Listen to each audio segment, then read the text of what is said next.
Natagpo ang nakahandusay sa bahagi ng Ortigas Avenue sa Mandaluyong ang isang security guard na sakay ng motorsiklo. Ang detalye sa unang balita live ni EJ Gomez. EJ, ano nangyari?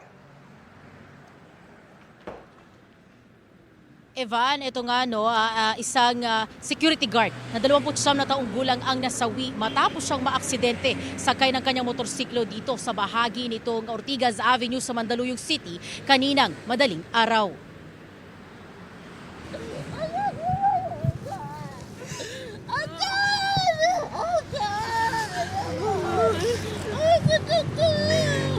Napahagulgol ang pamilyang ito nang makitang nakahandusay at wala ng buhay ang kanilang kaanak sa kalsada.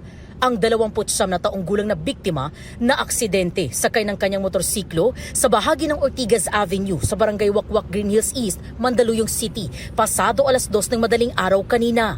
Ayon sa barangay, ilang motorista ang unang nakakita sa biktimang nakahandusay sa kalsada. Hanggang sa pinuntahan namin, ito na po yung nadatnan namin, ma'am. Pinulsuhan na ng kasama ko, sabi nila wala na raw pulso. Ang motorsiklo nakapwesto sa tabi ng pinagbanggaang puno nito na nasa center island ng kalsada. Ayon sa asawa, galing sa trabaho ang security guard. Nakapagpaalam pa raw ang mister niya na dadalo sa birthday ng katrabaho niya bago mangyari ang aksidente. Hindi po siya umuwi. Dumiretso siya doon sa mga nagkaayaan ng mga katrabaho niya. Hindi ko po alam kasi sabi ko umuwi lang po siya. Naulila rin ng biktima ang 7 taong gulang nilang anak. Pasado alas 5 kanina nang dumating ang soko. Ayon sa pamilya, ipapa-autopsy nila ang bangkay ng kanilang padre de pamilya. Patuloy ang investigasyon.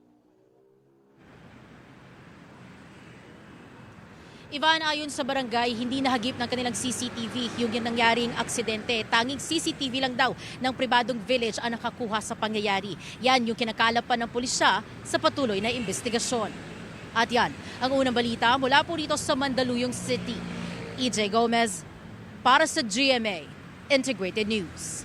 Kapuso, huwag magpapahuli sa latest news and updates. Mag-iuna ka sa balita at mag-subscribe sa YouTube channel ng GMA Integrated News.